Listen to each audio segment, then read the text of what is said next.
Hello, is this the Wade residence? Yes, you're speaking with Mrs. Wade. Is there a problem? I'm very sorry, ma'am, but there's been a huge problem. You may have the wrong child. What? There has been a mix-up. We apologize because it is all our fault. There was a mislabeling, so the baby you've taken home may not be your biological son. What the hell is this? You've waited 3 years to tell us that? Honey, hand me the phone immediately. We only discovered this error recently. Other parents have been informed, but you're one of the last people on the list to know. You need to know because a lot of families may be coming over to yours to figure out if your son is actually theirs. I'm so sorry, and I apologize for the inconvenience. The nurse quickly hung up. Hearing that the child they had loved and nurtured for 3 years may belong to another family was already bad enough. Imagining that their real child may have been taken by someone else was even more terrible. But the months that followed were downright exhausting. Every few days, a new family would come to conduct a DNA test on little Tommy and leave when they discovered that he wasn't theirs. It was traumatizing because they were always scared that they'd lose their son, over and over and over again. A year had passed since the phone call, and families were still knocking on the Wade's door. They couldn't take it anymore. It may have taken Mrs. Wade 5 years to give birth to a child, but it wasn't going to take her 5 years to realize that little Tommy wasn't hers. She'd always known it deep down. Little Tommy looked different from her and her husband. She didn't need a fortune teller to tell her that. She tried to send him off, but her husband convinced her to try a little harder. Another year passed and families were still coming. At this point, both Wades begun resenting little Tommy and agreed to send the 5-year-old to an orphanage. It was time to put their past behind them. Mom, where are we going? We're going to your real home, little T. Here, you'll find your real parents. Am I ever going to see you and Dad again? Stop sprouting rubbish and run into the building. Now, move! As I ran into the orphanage fearfully, I heard both my parents say, "Good riddance." I couldn't understand why they felt that way, but it hurt me badly, and although I was little, I wasn't stupid. I knew I was being abandoned. Like this video and subscribe to the channel if you never want to be abandoned. Trust me, it works. My first memory of a real loving home was the orphanage. Everyone adored me once I arrived, so it wasn't difficult for me to make friends. Being a good-looking child, I quickly found a family that wanted to adopt me. But 3 families later, I started wondering if I'd ever leave the orphanage. The families kept bringing me back because strangers always traced us back to wherever we traveled to and stopped by our house to take me for DNA tests. It traumatized these families because they didn't want their child to be taken away, but they had to comply with the DNA testing order since it was court-issued. They tried to handle it, but they couldn't anymore. They gave up and returned me to the orphanage. Most of them couldn't bear saying goodbye, so they just dropped me and ran away. I decided to enjoy my life in the orphanage because it seemed like I'd be there forever. "If you give me your drink, I'll give you a chicken. Let's exchange," Steve told me one day during lunch at the orphanage. "What if I want both my drink and your chicken?" I asked, grabbing Steve's chicken from his plate and stuffing my face with it. Steve started crying, so I had to quickly give him my drink before the matron would hear him. "You're such a crybaby. I can't believe we're best friends. And you're such a bully. I don't even understand how we became friends in the first place." I didn't understand how either. Steve and I had somehow become good friends in the orphanage over the years, and when I told him about my ordeal, he promised to help me find my real parents in the future, and we both laughed about it. Years flew by, and couples kept coming around to observe us. But by this time, rumors had spread about my ordeal, so no matter how cute I was, couples avoided me because I wanted peace of mind. Tommy! Steve! Come here now! Our matron called out one day, and we quickly ran to her office. Today must be your lucky day. And I mean for the both of you. These 2 beautiful families have decided to adopt each of you. Greet them, then go pack up and clean up because you'll be leaving today. I followed the man home while Steve followed the other family after we shared our goodbyes. But something felt off, so I wasn't very chatty in the car ride home. And we're here. All right, hurry down, Timmy. It's Tommy. What did you say, Timmy? Never mind. I didn't like this man. How could he be my new father? He opened the front door and entered with me. Honey, we're home! he sang, his wife quickly rushing out of the kitchen, but stopped right in her tracks when she saw me. Eek! She screamed. Who's this stranger you've brought back home, you stupid man? This is not the young man I ordered. He's the wrong child. Return him immediately. Wait a minute, did she just say she ordered a young man? What are we, food? Well, I'd better be the wrong child for this family, because this was definitely the wrong family for me. I mean, my so-called adopted father couldn't even get my name right. It's Tommy, not Timmy for Pete's sake. The strange woman and man called the orphanage, and it turned out that the lady filing the adoption papers had swapped Tommy's and Steve's paperwork, so both families were asked to come back to the orphanage. You almost stole my family, Steve said, playfully punching me when we met at the orphanage. Please, have them. Your family's kinda weird. I'm glad it was a mistake and I'm not theirs. Good luck with them, dude. Look, at this point, anything is better than a man who refuses to understand there's a difference between Timmy and Tommy. Steve! The strange woman screamed and hugged Steve once she saw him. We almost lost you, my dear. Dear Steve! I'm glad you found me again, Steve said, hugging them. What? He doesn't even know these guys. He just met them. What a set of weirdos. Goodbye, Timmy! Steve's new father screamed as they left the orphanage with the right papers and the right boy. Oh my God, it's Tommy! Why can't you? Shh! Tommy! Our matron sang. Your adoptive family is right behind you. She continued, stopping me from saying anything I'd regret in the future. All the paperwork was filed correctly, and Steve and I followed the appropriate family home. Our adoptive parents also spoke to each other and bonded before leaving, allowing us to keep our childhood friends and attend the same school. I was lucky this time. The number of parents coming for DNA tests had dissipated. I was adopted by an amazing family, and I didn't lose my childhood best friend. We'd just rounded up our English classes and were having lunch at the cafeteria when I decided to open up to Steve. Steve, so I've been doing some research, and I think I found a way to locate my parents. This is the best time to do it since we both have a little bit of freedom. We can just sneak out of school one day and go to the hospital. You found the hospital where you were born? That's amazing. Let's do it. Yeah. We lied to our parents that we had 2 extra periods that day. So once classes really finished, Steve and I snuck out of school and into the hospital. But once we got there, we had absolutely no idea concerning the next steps to take. After minutes of wandering, Steve approached the nurse at reception. Excuse me, please. My friend is looking for his parents, and I think you guys lost them here. The nurse burst into laughter after listening to Steve. Shouldn't you guys be in school? Shouldn't we have biological parents? The nurse was perplexed, so Tommy explained his life story to her. I really can't believe that the government still lets this hospital operate after you guys ruined so many families' lives. Who are you living with currently? My adoptive parents. Please, come with them tomorrow so we can continue this conversation. I really want to help you, Tommy, but I need approval from your parents first. We went back to school and were picked up by our parents. During dinner, I told Mrs. Briggs, my new mother, about my activities and what the nurse had told me, but she looked distraught. You really hate us this much? Huh? I don't hate you, Mom. I just want to know who my real parents are. She burst into tears. What have I done wrong? I've given you everything, and you still want to leave me? Why do you hate me so much? What can I do to prove to you that we love you? And that was the start of another mad part of my life. Mrs. Briggs stopped me from going to school and started homeschooling me so I didn't escape and find my real parents. She stopped me from seeing Steve and didn't allow me to step foot outside for a few months. I was miserable, so I unconsciously became rebellious and started causing problems at home. Mr. Briggs pitied me and convinced his wife to follow me to see the nurse, so we all went to the hospital together as one big happy family, despite the fact we were all secretly miserable. The nurse at the reception took us to the oldest doctor in the building.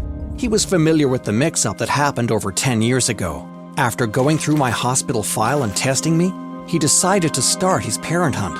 He started by calling Mr. and Mrs. Wade. They were shocked to see me at the hospital, and although I remembered them, I ignored them and behaved like I didn't see them.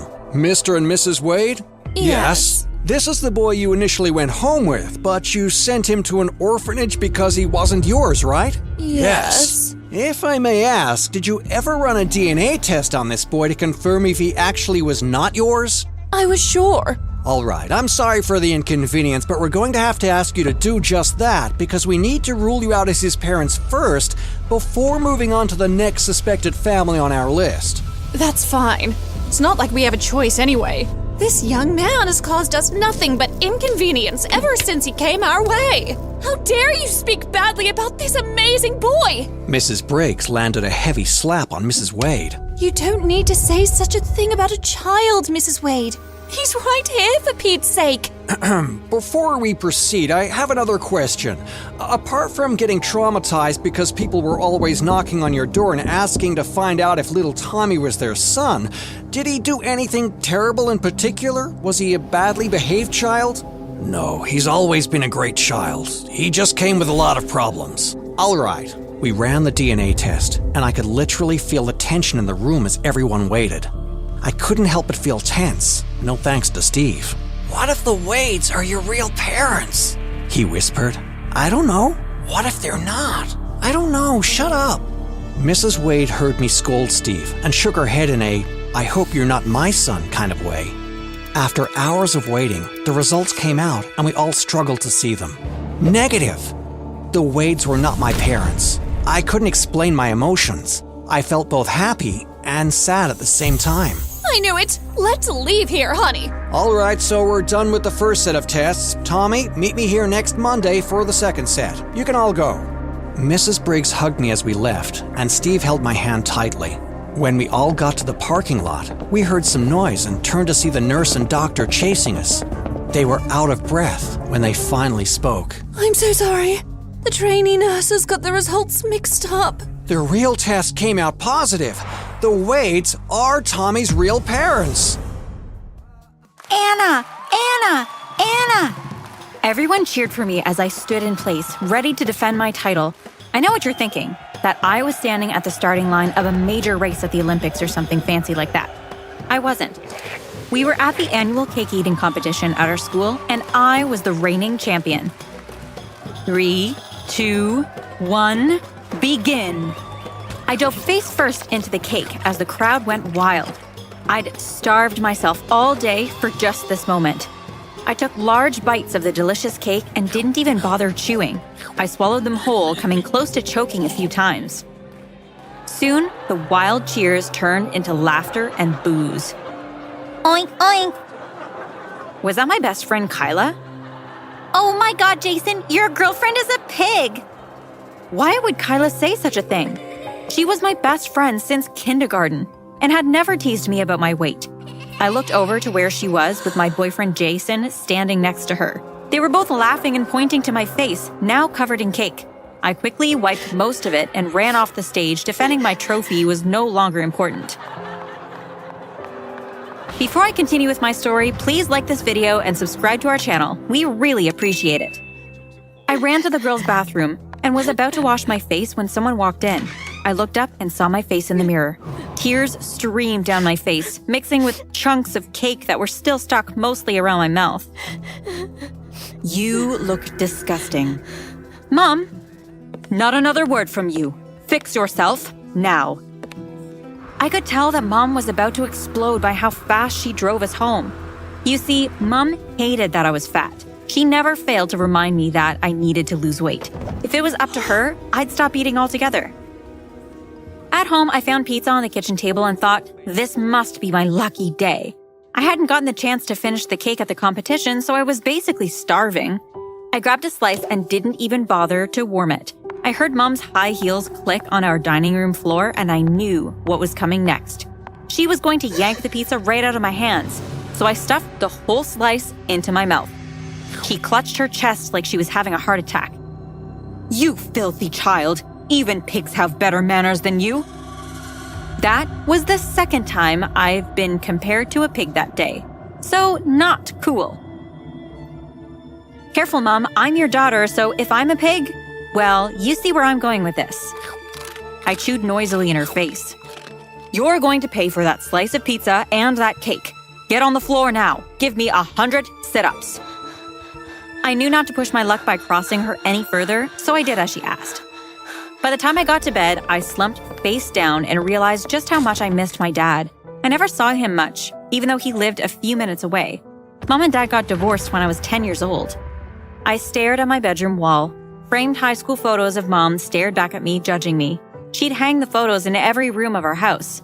Yeah, I think it's safe to say that Mom was obsessed with herself. When I'd asked her why she didn't put up any photos of me, she'd said that I was too heavy to be displayed on her walls.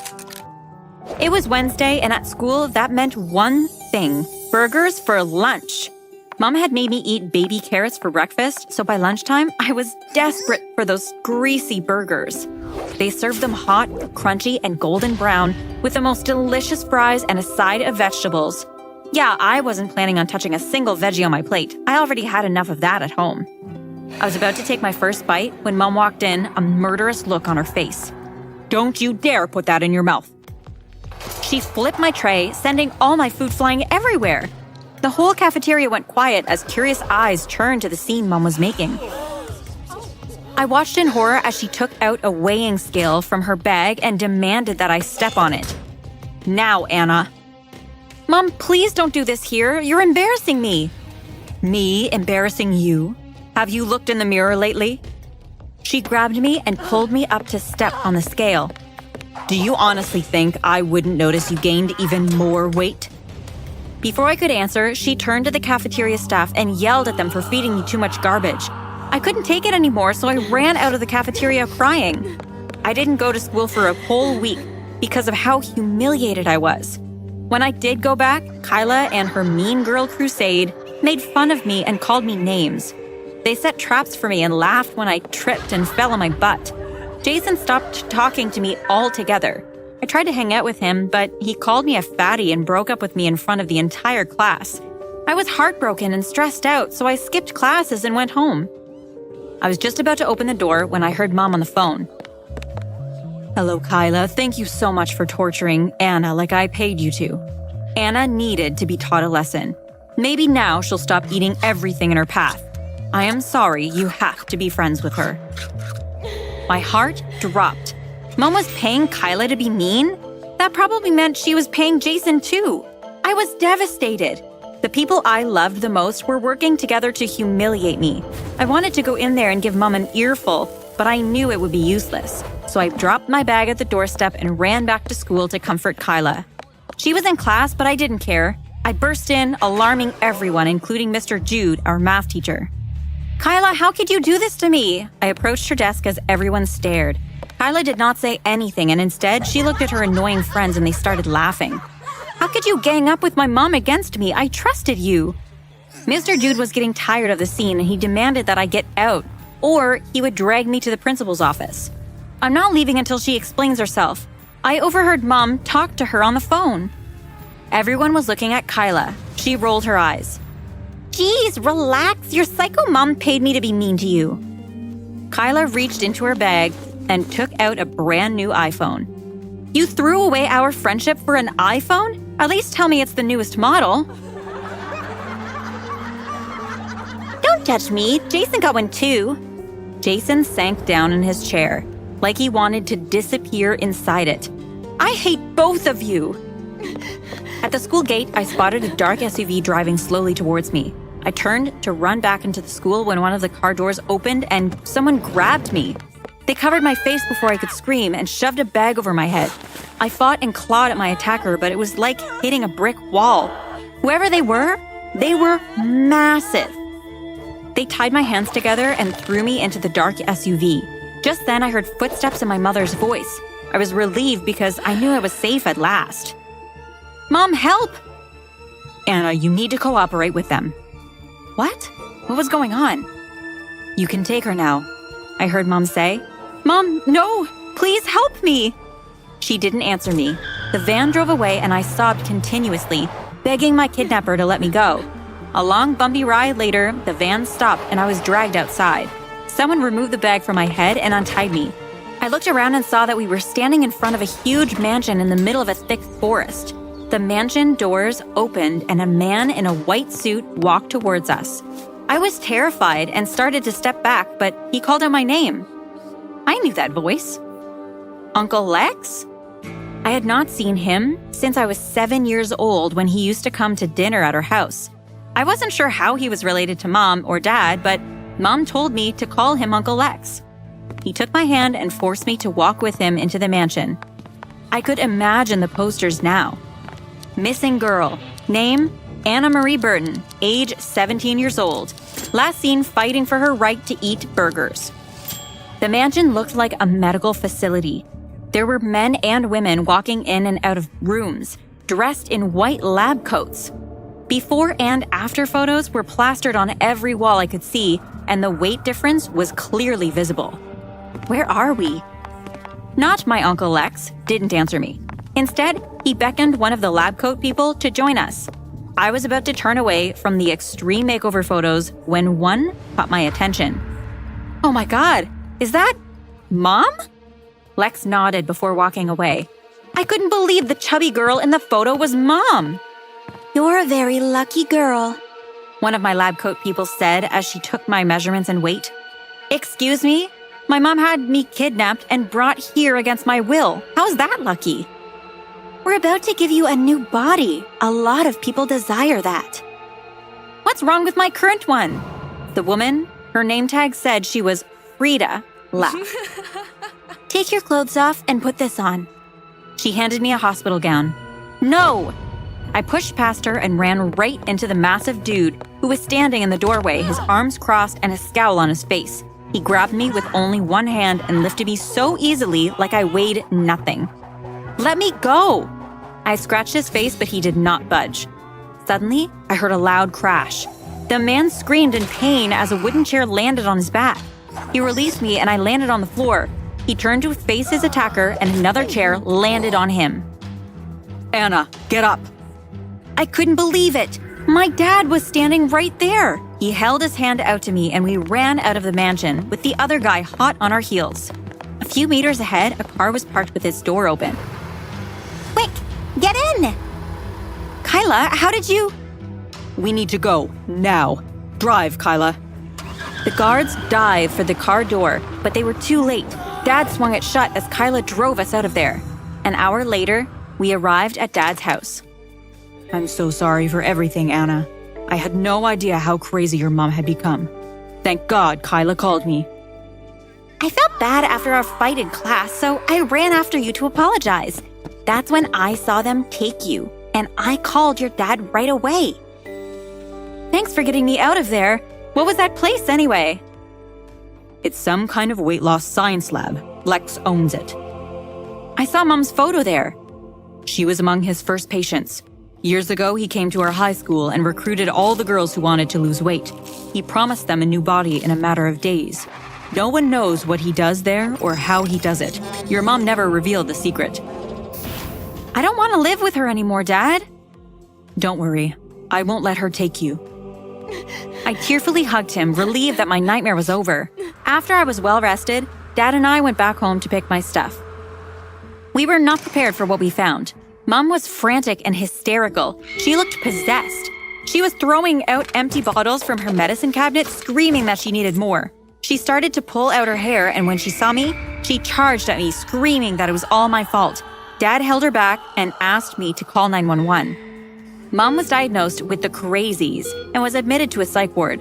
Turns out, Lex had been supplying her with slimming pills worth thousands of dollars for years. She owed him a lot of money, and when he demanded she pay him, she offered me to him and his lab. I wonder what kind of experiments Lex was planning to do on me. Dad and I visited Mom every week at the hospital. She gained a lot of weight and barely spoke to anyone. All she did was stare blankly at the walls and the ceiling. As for me, I moved in with my dad, who told me that I was beautiful just as I was. And he's right. Be confident in your own skin. Love yourself. Don't listen to the haters.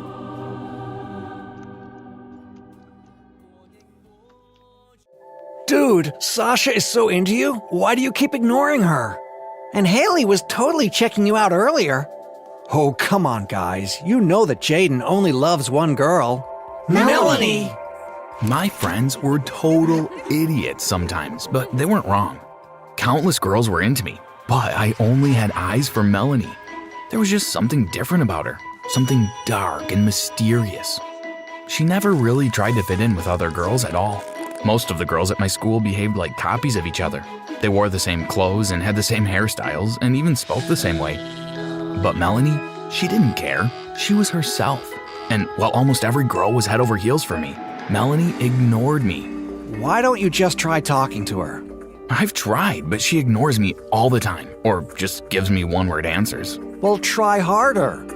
Well, thanks to my social studies teacher, I wouldn't have to try very hard.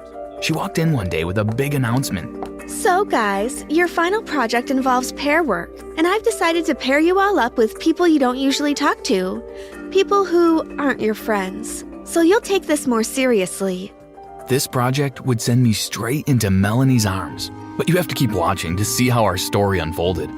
So here are your partners. Go sit next to them and make it snappy, because we have to begin. Braxton and Trinity, Tori and Trevor, Jaden and Melanie. I froze. I didn't hear anything she said after that because I was just frozen. Then, my buddy Jackson hit me on the arm and I snapped out of it. Go sit next to her, quick! He winked.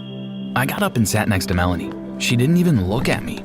Our teacher explained what the project was about, and I realized that Melanie and I would have to meet up sometime to complete it. Could I turn it into a date? I was so excited. After the class, she finally turned towards me and said, So I guess we have no choice but to do this. And since I actually care about my grades, do you want to meet up on Saturday to finish this? Sure. Where do you want to meet up? You can come to my house. What's your number? I'll send you the address. I gave her my number, then she left. It was only Monday, and Saturday felt like it was an eternity away. The night before, I couldn't sleep, and on the day, I nearly jumped out of my shoes when I saw a text message from her. It read, "Here's my address. See you at lunchtime," and she typed the address below. She surprisingly lived quite close to me. I just had to take a bus for 5 minutes, and the rest was walkable. When I got there, though, I was shocked out of my mind. I didn't know that Melanie's family was filthy rich. At first, I even thought I was at the wrong house because it was so huge, but I saw her looking through one of the windows. Most rich kids at my school boasted about it, but Melanie didn't, and that made me like her even more. Now, you know how they say that most rich people are snobs and can be mean and unapproachable? Melanie's family was the total opposite. The door shot open and her 2 older brothers came running out. Hey, Jaden, Melanie's waiting upstairs, but you can come to the video game room when you're done with your little project. We need an extra player. I'm Chase. And I'm Sawyer. You guys have a room just for video games? Yeah, doesn't everyone? Anyway, nice to meet you, Jaden. There's Melanie. Have fun and see you later. Thanks. Melanie came downstairs to get me because I'd have probably gotten lost if I tried to find a room on my own. Sorry about my brothers. They're weird. I don't think they're weird. They're just super friendly. Yeah, and that's weird. We worked for a while, and then I went to play games with Chase and Sawyer. I was having so much fun that I lost track of time. It was so late that Sawyer had to drive me home. He had such a cool car. Even after our project was done, Chase and Sawyer kept inviting me over, and before I knew it, the whole family knew and loved me. Well, except Melanie, who seemed to love ignoring me. Then one evening, I was having dinner with them, and his mom asked me something totally unexpected. Hey, Jaden. This summer we're traveling to our island, and we'll spend a few weeks there. We think you'd love it. Would you like to come? We'll pay for everything.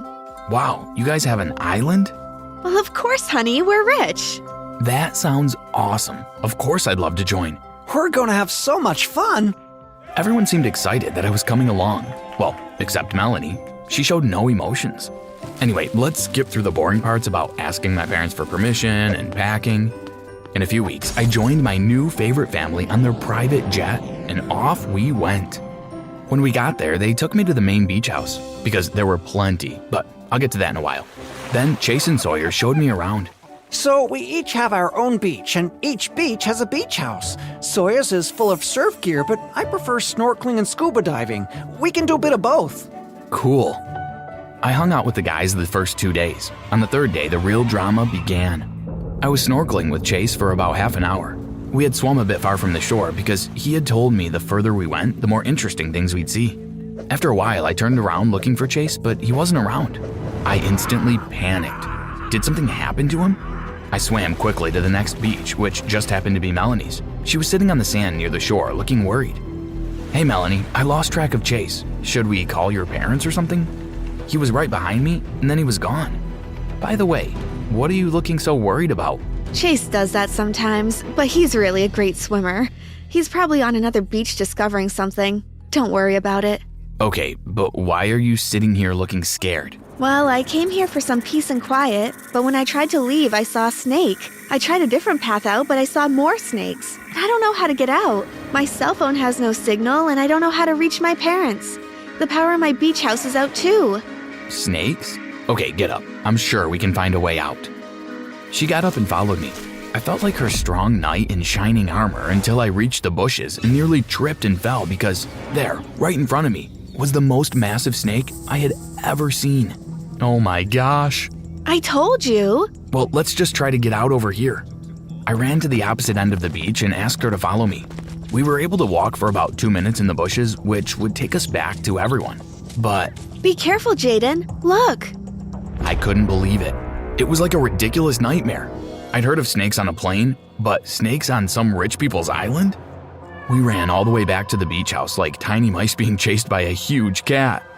Well, why don't we just swim to Chase's beach? Then we can go stay with your parents in the main beach house. You're gonna laugh if I tell you this, but I can't swim. She looked like she was going to cry, but I laughed anyway. You own a whole beach and you can't swim? I'm afraid. That's okay. We'll find another way. Don't worry.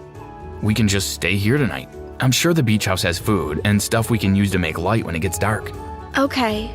We went inside and I went to look through her kitchen. The pantry was loaded. I made us some snacks and we went to sit on the balcony outside. Wow, this is good. I didn't know you could cook. Yeah, it's one of my many hidden talents. We ate and spoke for hours. When I saw that it was about to get dark, I went inside to search every cupboard for candles or lamps. Luckily, just when I was about to give up, I found 3 kerosene lamps. I lit them and we went inside the living room. Can you make sure all the doors are locked and all the windows are sealed? I don't want any strange creatures coming in here tonight. Sure. For once, I felt noticed and appreciated by Melanie. She was too afraid to sleep for the rest of the night, so we just stayed up and got to know each other. It was sort of like my dream date, minus the snakes. The morning came and she fell asleep. I made some breakfast with whatever I could find and waited until she woke up. We ate and spent the rest of the day together. Then, just as I was starting to wonder why no one had bothered to look for us yet, she said, Jaden, I have something to tell you. "What? I've had a crush on you for the longest time now. What?" I was in shock. I was the one who asked my parents to invite you here. They know. My brothers know too. I've had a crush on you for ever.